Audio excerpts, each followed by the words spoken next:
Now let us move to a few practice questions related to those two. One ion I am giving now, for example I3 plus. In this I3 plus, I am asking few questions here. What is the shape of this ion? What is the hybridization of central atom? And near central atom, how many lone pairs are available?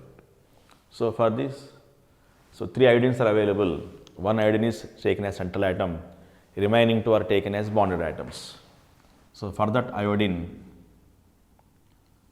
7 valence electrons are there, and the two iodines are bonded atoms. That's why 2 iodines I am writing. So these two are called as bond pairs. This one lone pair, this one lone pair. Because of positive charge, now I am removing this electron. So overall, near a central iodine atom, 4 pairs are available. If we have 4 pairs, if we have 4 electron pairs, then hybridization is sp3 hybridization. So in I3 plus ion, the central iodine is sp3 hybridized state.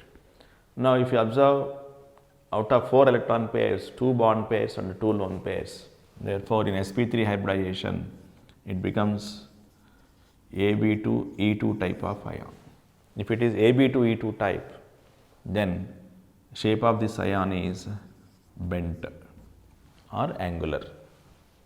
So in I3 plus, central iodine is sp3 hybridized state, and near central atom we have 2 lone pairs, and shape of this ion is bent. Now I am taking one more example here.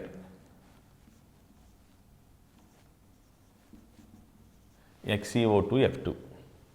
In this 𝗂𝗚𝗍𝗂𝗃, let us verify the hybridized state of xenon and how many bond pairs near central atom and how many sigma bonds, how many pi bonds are there. So central atom is xenon, which contains 8 electrons. Out of 8 electrons, 2 fluorines I am writing here, these 2 electrons oxygen, and these 2 electrons oxygen. Now this becomes lone pair. So near oxygen we have 2 bonds. Out of 2 bonds, one is sigma bond, one is pi bond. Then actually in the hybridization or in VSEPR theory, the multiple bond is taken as single bond. That's why even though we are saying sigma bond and pi bond, this is totally taken as one bond. Second bond, third bond, so 4 bonds. So overall, this xenon contains 1 lone pair near central atom, and because totally 5 pairs are there, then it becomes sp3 dehybridization. So sp3 dehybridization, 1 lone pair. That means this becomes Ab4E type. This Ab4E is called as 𝗧 structure or distorted tetrahedron structure or folded square type molecule. And in this 𝗂𝗚𝗂𝗃 finally, central atom xenon is sp3 dehybridized state, and near central atom 1 lone pair is available, and shape of this molecule is 𝗧 or distorted tetrahedron or folded square type. And in this, how many pi bonds are there means 2 pi bonds are available. Then what is the representation of this molecule? So in sp3d, the electron pair geometry is trigonal bipyramidal structure. So in this trigonal bipyramidal structure, fluorine is available, multiple bonded oxygen is available. So fluorine, because of more electronegative character, we have to place those 2 fluorines in axial position. Remaining 2 oxygens, multiple bonded oxygen, those multiple bonded oxygens we have to put in the equatorial position, and therefore 1 oxygen here, 1 more oxygen here, fluorine here and fluorine here, and this one is lone pair. So this is the structural aspect of xenon dioxygen difluoride or 𝗂𝗚𝗂𝗃. Now let us move to one more example. Suppose we have one ion like PCl4 plus. In this PCl4 plus, phosphorus central atom contains 5 valence electrons and positive charge is there, remove 1 electron. So, 4 electrons are available. Those 4 electrons bonded to 4 chlorines and therefore, in PCl4 plus we are getting 4 electron pairs, all 4 are bond pairs. Then it is AB4 type of molecule or ion. Because of that, this PCl4 plus becomes tetrahedral structure without lone pairs near central atom. So, this PCl4 plus sp3 hybridized phosphorus with 4 bond pairs, 0 lone pairs and a tetrahedral structure. Now, let us move to one more example.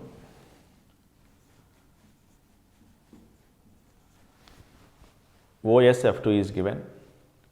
Now, in this OSF2, which one is taken as central atom?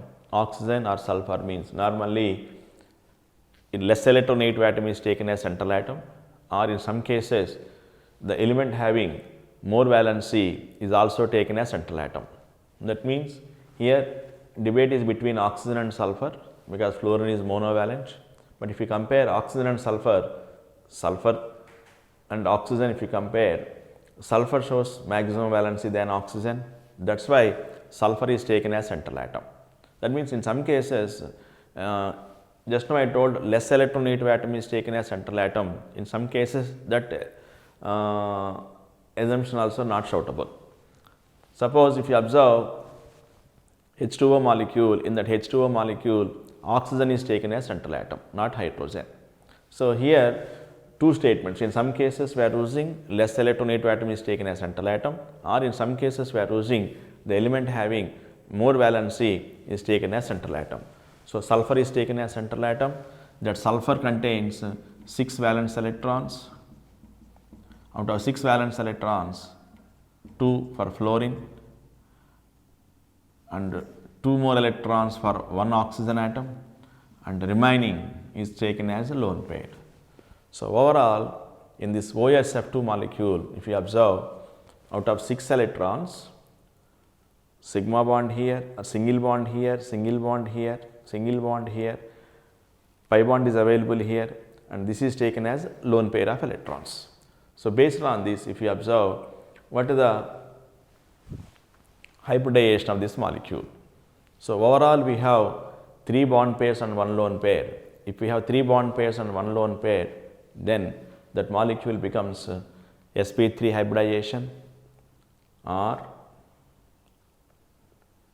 if you observe this 3 bond pairs and 1 lone pair, then shape of that molecule becomes pyramidal structure, trigonal pyramidal structure.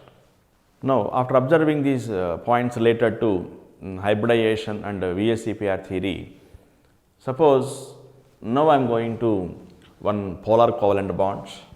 That polar covalent bond is formed between dissimilar atoms. For example, I am writing here A bond A. Now, I am writing A bond B. In A bond A, electronegativity of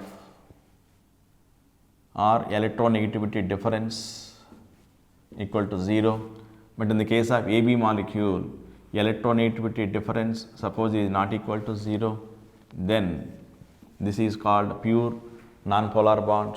But here, because of difference in the electronegativity, this is not 100% covalent. In this molecule, now we are getting some ionic character or polar character. Based on that, depending upon the electronegativity values, if electronegativity of A is greater than B, then A acquires partial negative charge and B acquires partial positive charge. If electronegativity of A is less than B, then B acquires partial negative charge and A acquires partial positive charge. That means, in this covalent bond, now we are getting polarity or ionic nature. So, the polarity or ionic nature depends upon the electronic difference between bonded atoms. Then that type of covalent bond is called as polar covalent bonds. Suppose I am giving few molecules here, HF, HCl, HBr, HI. Then what is the order of polarity for these 4 molecules means? Order of polarity is HF greater than HCl, greater than HBr, greater than HI, because the polarity depends upon the electronic difference between bonded atoms. We all know from fluorine to iodine, electronegativity decreases. Definitely, this bond is more polar. So, this is the order of polarity. Now, I am asking here, okay, you are saying HF is more polar than HCl. How much polar it has? That means I am talking about quantity. Quality means which is more polar. Quantity means how much? 10% more polar or 20% more polar? That means I am talking about extent of polarity, extent of ionic nature. So, to explain that extent of ionic nature, they introduced one more concept, one parameter we have, that is called as dipole moment. Today, let us move to a few points about dipole moment. So, this dipole moment mathematically equal to mu into E into D. This E stands for electronic charge and D stands for distance of separation, or indirectly it indicates bond length. And this dipole moment mu we are expressing in terms of Debye units, that is capital D. This capital D, 1 Debye is equal to 10 power minus 18 ESU centimeters, or 1 Debye is equal to 3.3 into 10 power minus 30 C into M. The C stands for coulomb and M stands for meters. Normally, this conversion we are using in CJ system, this conversion we are using in SI system. So, 1 Debye is equal to 10 power minus 18 ESU centimeters, or 1 Debye is equal to 3.3 into 10 power minus 30 coulomb meters.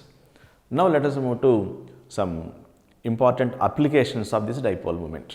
The first application related to dipole moment is,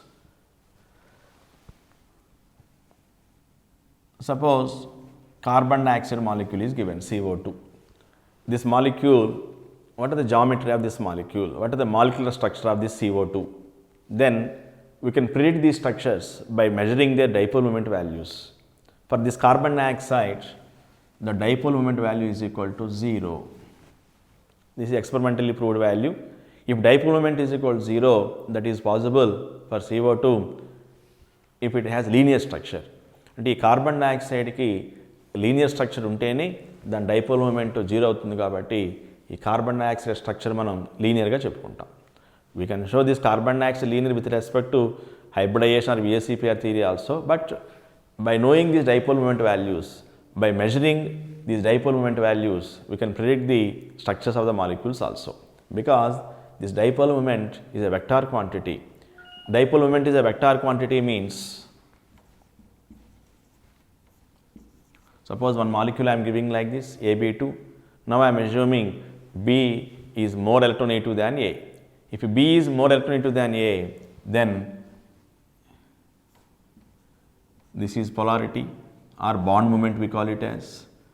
This is another bond moment.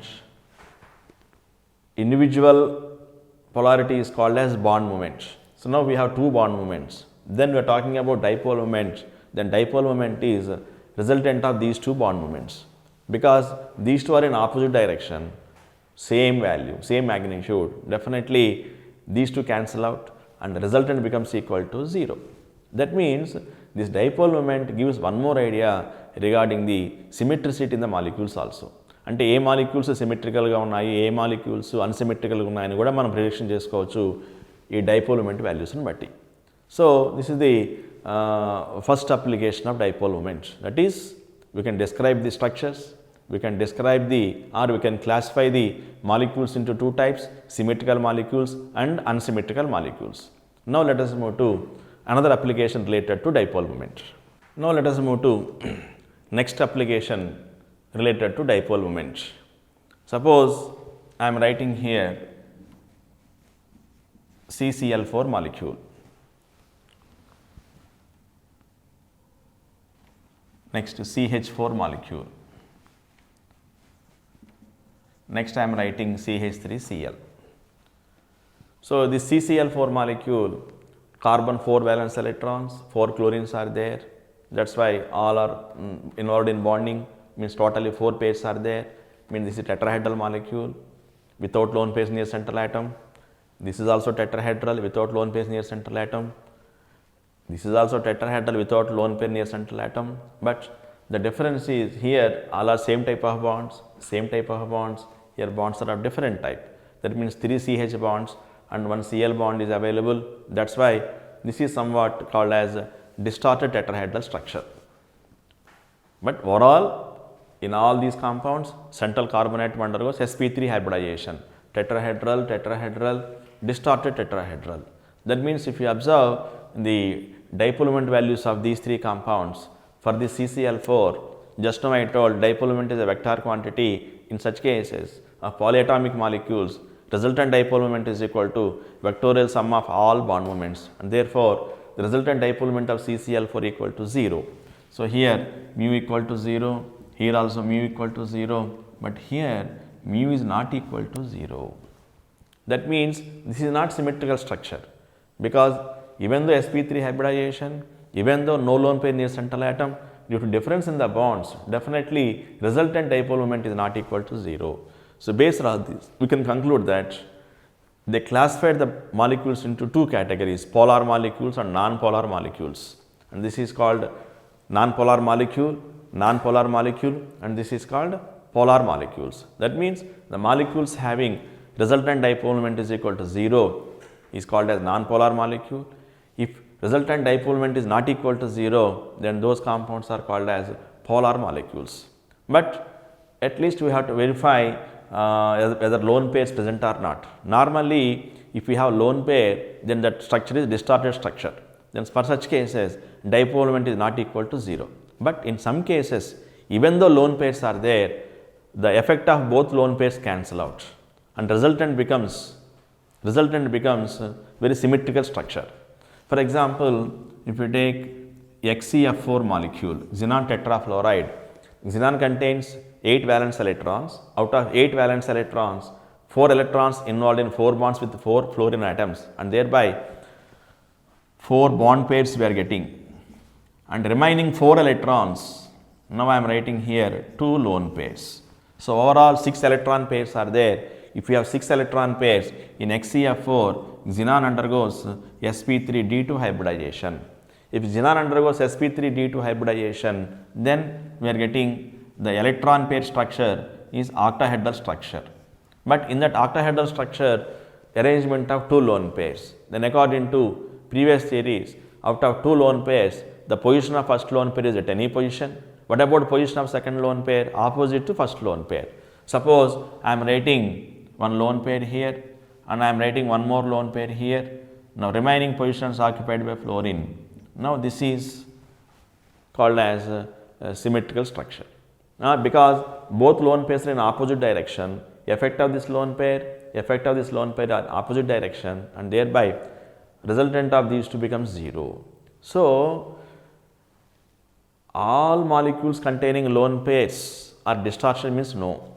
In some cases, if molecules contains lone pairs more than one lone pair, if lone pair effect is cancelled, then resultant becomes symmetrical structure. That is why this XeF4 is called as a symmetrical molecule, square planar molecule with 2 lone pairs. So, carefully we have to verify whether lone pairs are not present or not, or lone pair effect is cancelled or not. Then we can predict the resultant becomes equal to 0 or resultant becomes not equal to 0. So, for XeF4, what is the value of dipole moment? Definitely becomes equal to 0. So, overall, in the first application of dipole moment, we can predict the structures, or we can classify the molecules into 2 categories. What type of category? Non-polar and polar molecules. So, now let us move to next application of this dipole moment. Next application is, by using this dipole moment, you can find out percentage ionic character. This percentage ionic character mathematically equal to mu observed by mu calculated into 100. This mu observed means given value means experimentally calculated value, mu calculated means theoretically calculated value by using the relation between E and D, E into D, charge, electronic charge and the distance between two poles. Product of these two gives mu calculated and mu observed. In the numericals, they are giving observed dipole moment value and the distance between the ions, or bond length they are giving. Then we have to find out first mu calculated, because we all know electronic charge 1.6 × 10⁻−19 coulombs. By substituting that, we can find out calculated dipole moment value. Then we can predict the percentage ionic character of a molecule. It is a very useful relation to measure the percentage ionic character.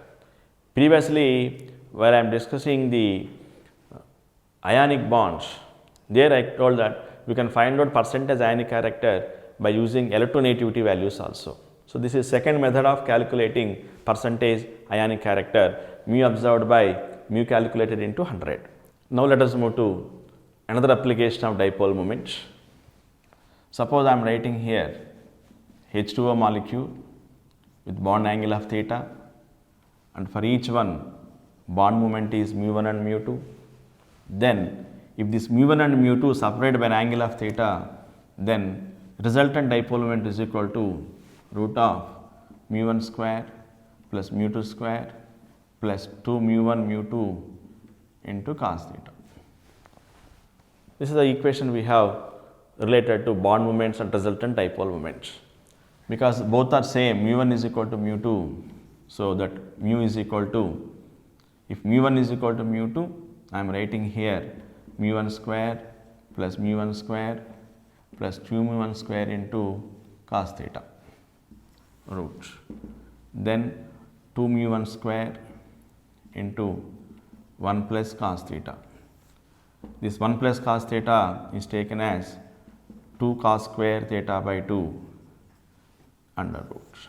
So, overall 2 into mu1 into cos theta by 2. Mu1 means not singly, actually they both are same. Here mu1 means bond moments. So, overall by using this equation, finally we got resultant dipole moment is equal to 2 into bond moment into cos theta by 2.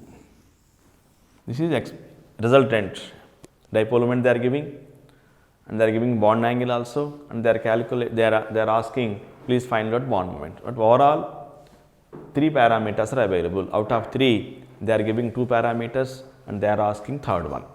Now, let us move to one more application related to dipole moment. Now, if you observe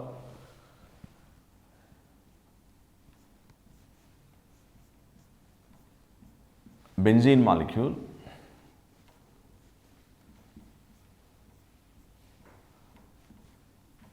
this is orthodichlorobenzene,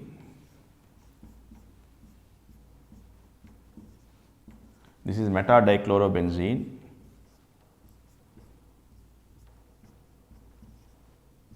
this is paradichlorobenzene. So, 3 isomers of benzene. Now, if you observe these 3, for which compound dipole moment is equal to 0. That means definitely for the third compound, because both chlorines are in opposite direction, definitely resultant becomes equal to 0, and for this molecule resultant dipole moment is equal to 0. Now, question arises, among these two which has highest dipole moment, that is orthodichlorobenzene or metadichlorobenzene. If you observe this orthodichlorobenzene and this is metadichlorobenzene, this orthodichlorobenzene bond angle is 60 degrees, this metadichlorobenzene this angle is 120 degrees. So, 60 degree bond angle here we have, 120 degree bond angle we have. Just now we concluded that resultant dipole moment is equal to 2 into bond moment into cos theta by 2. That means theta is equal to 60 here, theta is equal to 120 here. That means between two vectors or between two bond moments or vectors, if theta value increases, cos theta value decreases, and therefore the resultant dipole moment decreases. That means among these two, which compound has highest dipole moment means orthodichlorobenzene, next metadichlorobenzene, and least one is paradichlorobenzene. So, among these 3, if you put here 1, 2 and 3, what is the correct order of dipole moment values means 1 greater than, 2 greater than 3. Now, let us move to one more application related to this dipole moment.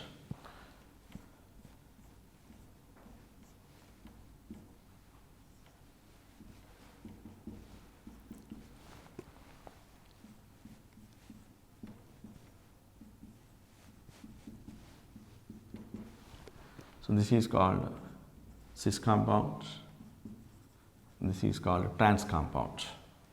So, because of more electronegativity of chlorine, this is bond moment, this is bond moment, but in this case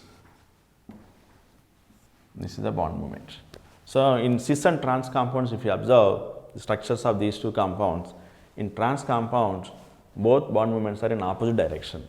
That is why for this compound resultant dipole moment becomes equal to 0, and for this compound resultant is not equal to 0. So, this is that means we can distinguish cis and trans compounds by knowing the dipole moment values. Now, let us move to one more comparison here. Suppose I am taking NF3 molecule and I am taking ammonia molecule, NH3 and NF3. Both compounds have same structure, both 5 valence electrons, only 3 bonds are there. So, 3 single bonds are available and remaining 2 a lone pair. That is 1 lone pair, 3 bond pairs, 1 lone pair, 3 bond pairs. That means both compounds pyramidal molecules with lone pair. Pyramidal molecule with lone pairs. Now, in this NF3 molecule, because fluorine is more electronegative than nitrogen, polarity I am representing like this.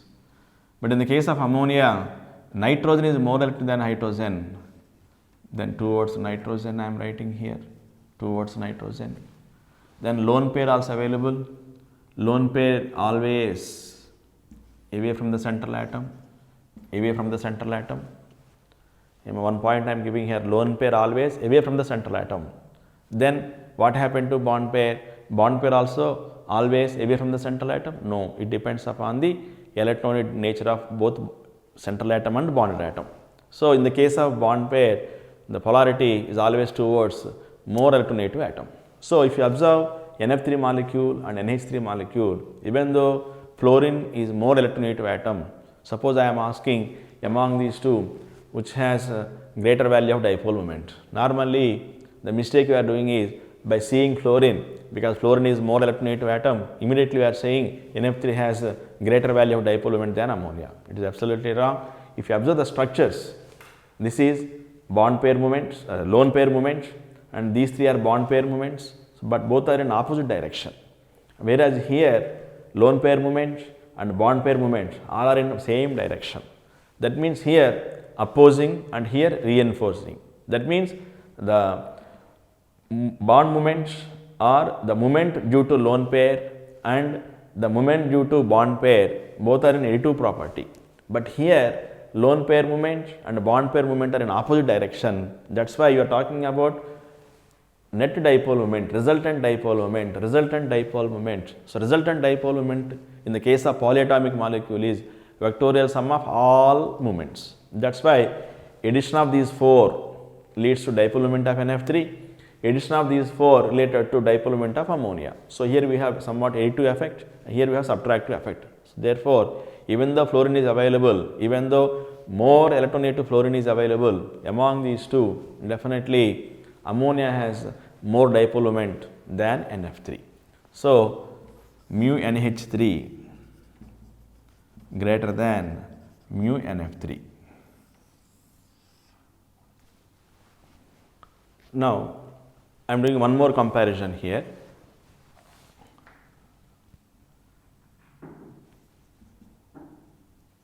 CH4, NH3, H2O. Among these 3, which has more dipole moment value?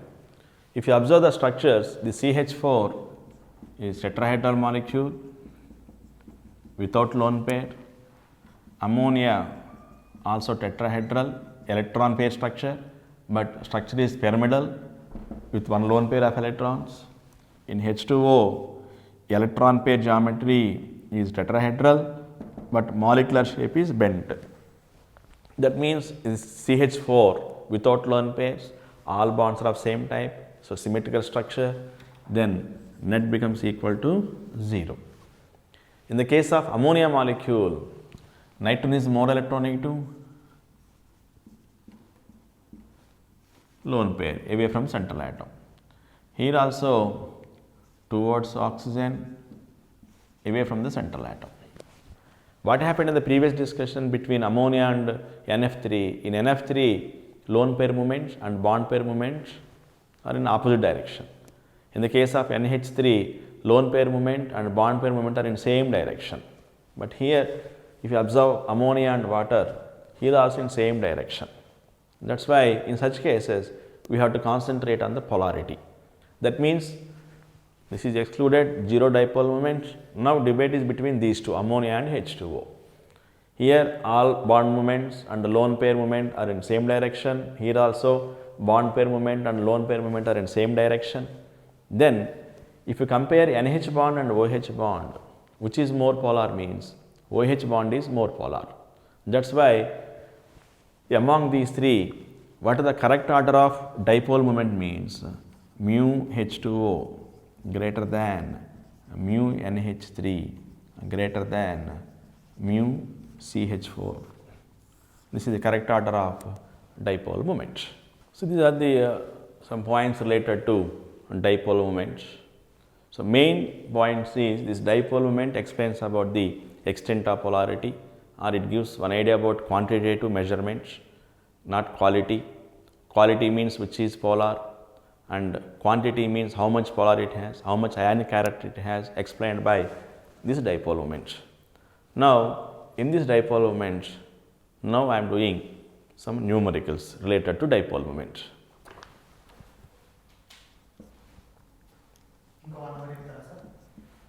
One hour anukunta. 1 hour. Now if you observe this numerical, a diatomic molecule has a dipole moment of 1.2 dBi. Its bond distance is 1 angstrom. Then what I am asking here, what fraction of electric charge exists on each atom? So we have one diatomic molecule with a dipole moment 1.2 dBi. So mu is equal to 1.2 dBi, and the bond distance d is equal to 1 angstrom. Then what fraction of electric charge E exists on each atom? What is the meaning of, normally if you have charge on electron, it is equal to 4.8 into 10 power minus 10 ESU, or 1.6 into 10 power minus 19 coulombs. I am taking CJ system here. Now I am using the basic equation mu is equal to E into D. Now I am finding E value by substituting mu under D. Mu value is 1.2 dBi into 10 power minus 18 ESU centimeters, because I am following ESU here, is equal to E into distance 1 angstrom is equal to 10 power minus 8 centimeters. Then this E becomes equal to 1.2 into 10 power minus 10 ESU. And this is the charge on electron, electric charge 4.8 into 10 power minus 10 ESU. So in this is how much fraction I am asking. So clearly it indicates 1/4, that is 25% of E. That is the correct answer. So now after observing this dipole moment, now let us move to one more part in this chemical bonding chapter. Suppose we all know, if you observe the hydrates of 6th A group elements, that is H2O, H2S, like that, if you observe, among those hydrates, H2O exists as liquid, whereas H2S is gas. So why H2O exists as liquid? What are the responsible factor to exist as liquid for water? So to explain that, we have one more concept called as hydrogen bonding. Now let us move to a few points about this hydrogen bonding. This hydrogen bonding divided into two categories. One is called intermolecular hydrogen bonding, and second one is called intramolecular hydrogen bonding. So, the name itself indicates intermolecular hydrogen bonding means hydrogen bonding between molecules of same type or different type. Suppose if you take water, so now we have hydrogen bonding between water molecules, number of water molecules. So, before going to that, what is the meaning of inter or what is the meaning of intramolecular? First of all, I am giving what type of elements responsible to form this hydrogen bonding. So, to explain this hydrogen bonding, compulsory we required bonded hydrogen. What type of bonded hydrogen we required? That hydrogen is bonded to more electronegative and small sized atoms like fluorine, oxygen and nitrogen. In some cases, chlorine. Normally, we are saying hydrogen bonding with these three elements, fluorine, oxygen, nitrogen, because why you are avoiding chlorine means chlorine, because of its large size, it is unable to form this type of hydrogen, but in some cases chlorine also form hydrogen bonds. So, normally in the definition of hydrogen bonding, we are using only three elements, fluorine, oxygen, nitrogen. That means the attractions between partially positively charged hydrogen atom and small size more electronegative atoms like fluorine, oxygen and nitrogen. So, if you observe this intermolecular hydrogen bonding now, in water molecule H2O,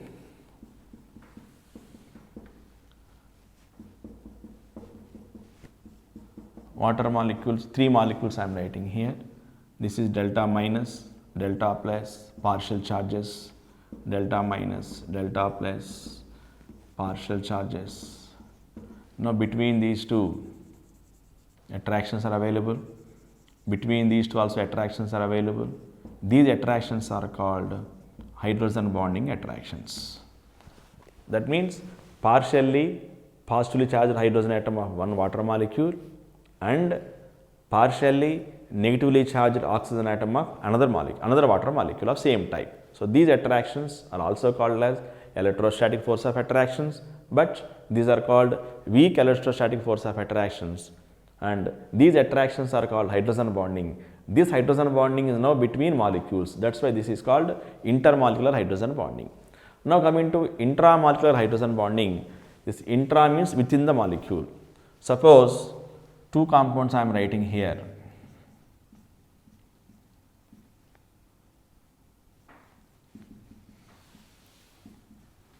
This is orthonitrophenol. In this orthonitrophenol, now these two are very close to each other, ortho position. That is why this hydrogen acquires partial positive charge, because hydrogen bonded to more electronegative oxygen. Now, this oxygen is more electronegative than nitrogen, then this oxygen acquires partial negative charge. Now, between these two some attractions are available. These attractions are now called as hydrogen bonding attractions, but if you observe the difference between these two, hydrogen bonding attractions between molecules, hydrogen bonding attractions within the molecule. That is why this is called intramolecular hydrogen bonding and this is called intermolecular hydrogen bonding. So, now let us move to some applications of this hydrogen bonding. Ethyl alcohol,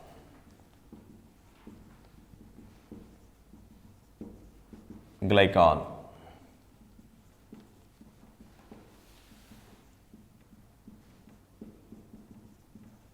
glycerol. Now, I am comparing these three alcohols, monohydric, dihydric, polyhydric alcohols. Now, here first of all please tell me, these three compounds can involve in hydrogen bonding or not? Yes, because we have hydrogen, here also hydrogen is there, but among the 6 hydrogens, 5 hydrogens attached to carbon and this hydrogen attached to oxygen. That is why this group, that OH group is called as binding site for hydrogen bonding.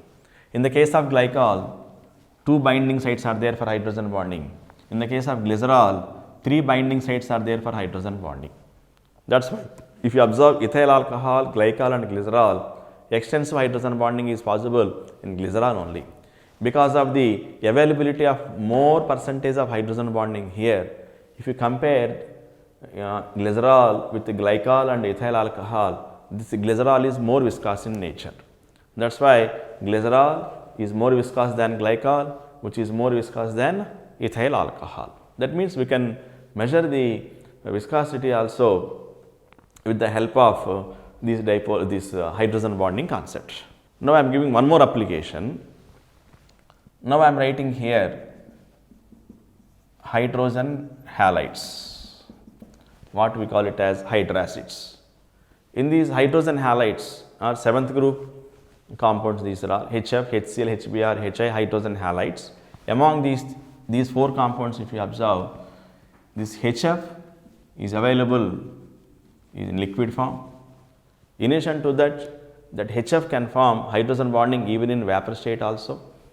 And if you observe the boiling points of these 4 compounds, HCl less than HBr, less than HI and less than HF is the correct order of boiling points. Normally HF is small size molecule. Because of small size molecule, we are expecting less van der Waals force of attractions, but due to hydrogen bonding, due to the capacity of involving in hydrogen bonding, this HF has more boiling point than expected. That is why if there is no hydrogen bonding, what is the order of boiling points means HF less than HCl, less than HBr and less than HI. That means this hydrogen bonding, we can explain the deviations in the boiling points also. The best example is this one. Similarly, in the case of H2O, that means hydrates of 6th group, H2O, H2S, H2SC and H2TE, H2O has more boiling point than expected. In the case of hydrates of 5th group, NH3, PH3, ASH3, SBH3, BiH3, NH3, it has more boiling point than expected. So, the first application is we can explain the viscosity difference between molecules depending upon the number of binding sites available for hydrogen bonding. In the second application, we can explain the deviations in the boiling points also. And third application is, if you observe the hydrates of 6th group, in the beginning also I told, the H2O exists as liquid, whereas H2S exists in the form of gas. So, that is also because of hydrogen bonding. So, in H2O, we have extensive hydrogen bonding due to more polar bond OH. But in the case of H2S, because of H bond S is less polar than OH bond, that is why that H2S available in the form of gas. Because of hydrogen bonding, H2O exists in the form of liquid. That is why this H2O is also called as associated liquid. That associated liquid or that association with the help of hydrogen bonding. That is also third consequence of hydrogen bonding. Number 1, difference in the viscous nature. Number 2, different boiling points, abnormal boiling points. Number 3, abnormality in the physical states also. Now, let us move to next application.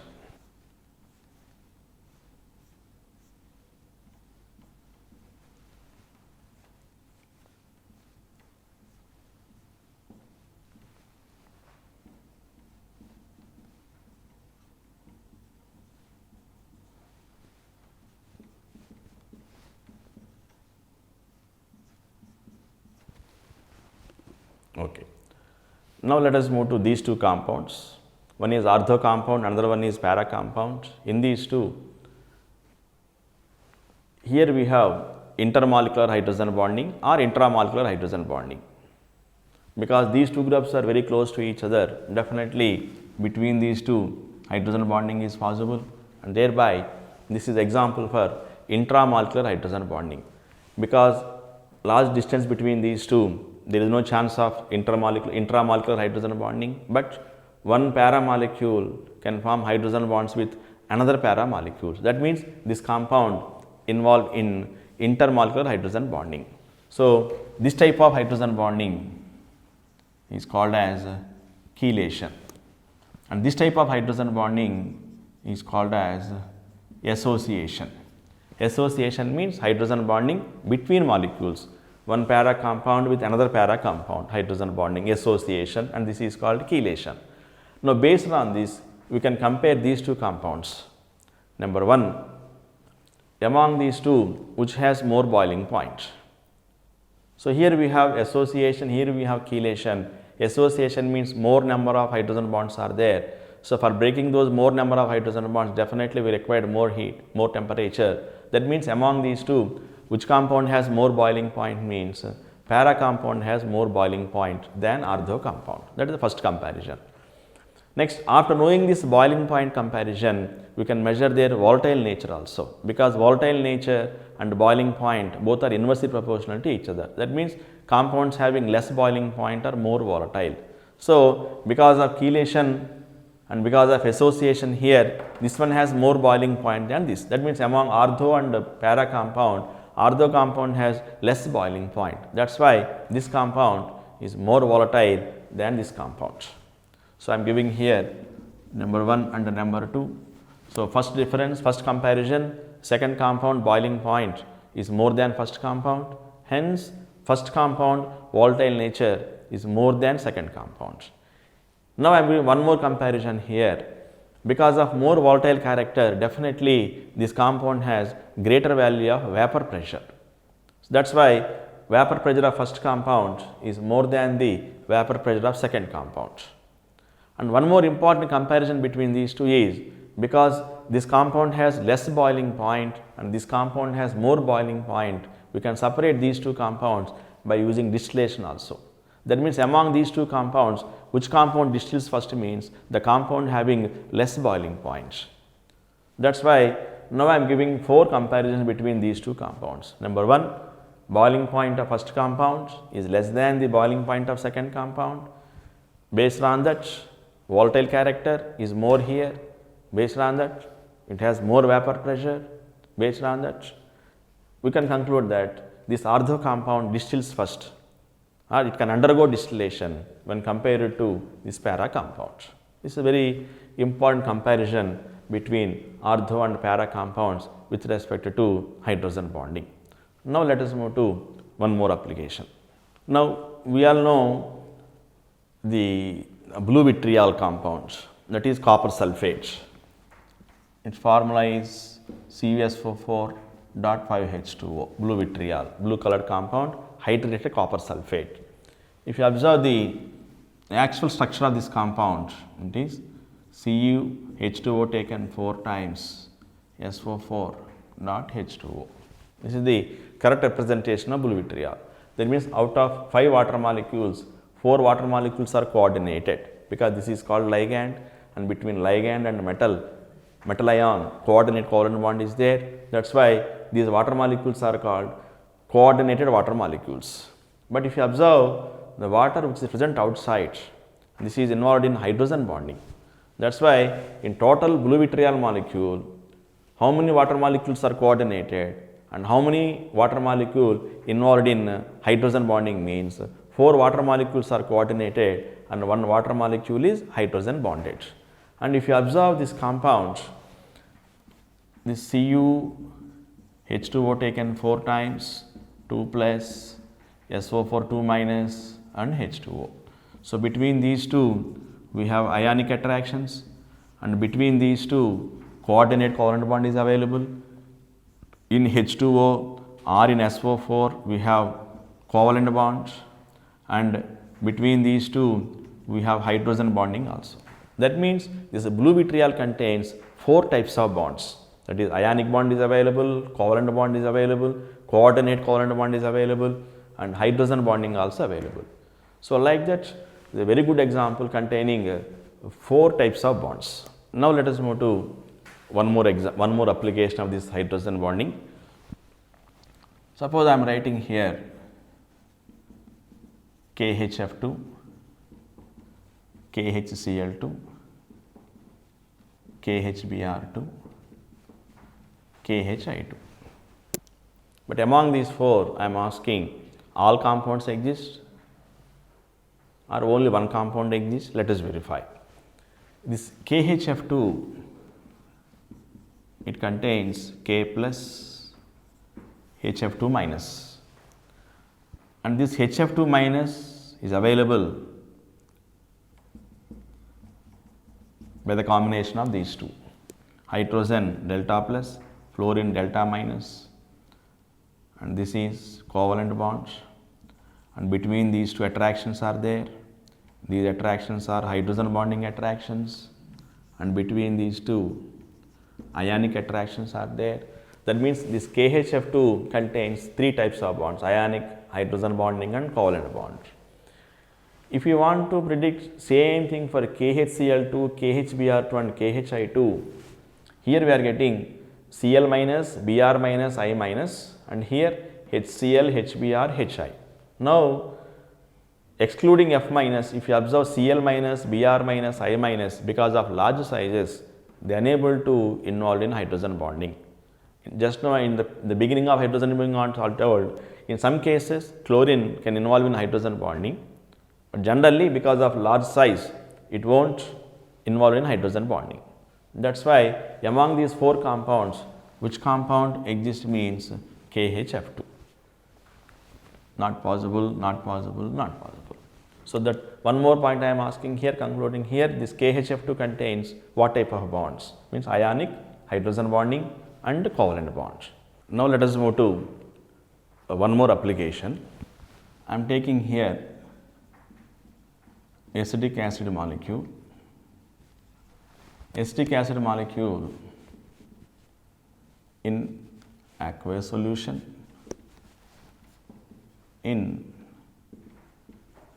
non-polar solvent, because this is called as polar solvent. Then this acetic acid CH3COOH.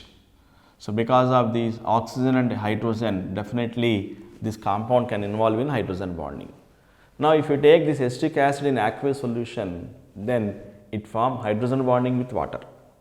But if same acetic acid is taken in non-polar solvent, between these two, no question of hydrogen bonding, then this acetic acid, if you observe, this acetic acid exists as dimer in non-polar solvents.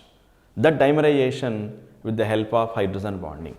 That means it shows abnormal molecular weight acetic acid in non-polar solvent due to dash process, means due to dimerization. That dimeric structure is available like this.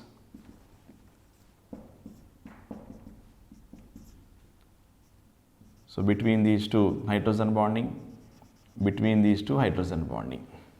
So, this is called as dimeric structure of hydrogen bonding. These are very good abnormal molecular weight of acetic acid in non-polar solvent.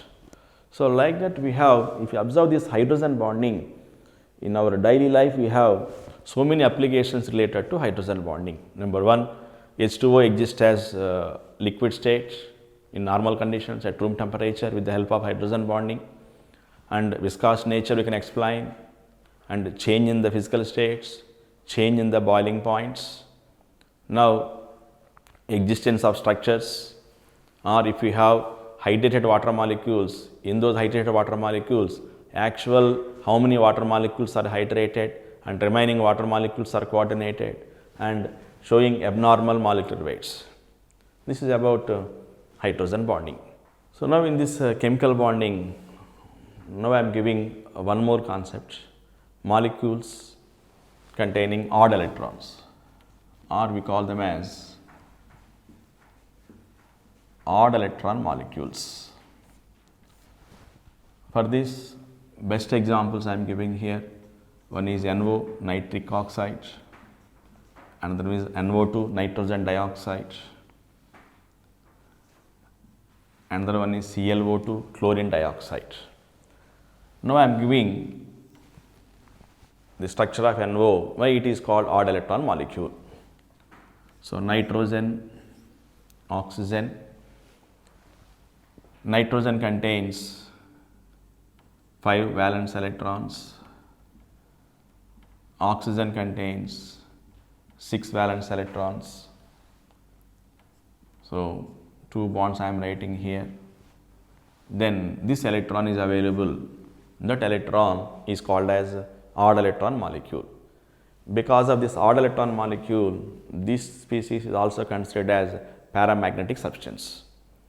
And these odd electron molecules plays important role in number of chemical reactions also. Particularly this NO, it plays important role in number of complexes also. In number of coordination compounds, this NO act as 3 electron donor. Normally ligand is 2 electron donor, electron pair donor, but in some complexes NO behaves like 3 electron donor due to the presence of this odd electron. So, these type of molecules containing odd electron is called as odd electron molecules. So, here nitrogen 5 and oxygen 6, 11 electrons are there, and nitrogen 5 and 2 into 6, 12. So, odd number we are getting. So, like that, they are the 3 best examples of molecules containing odd electrons.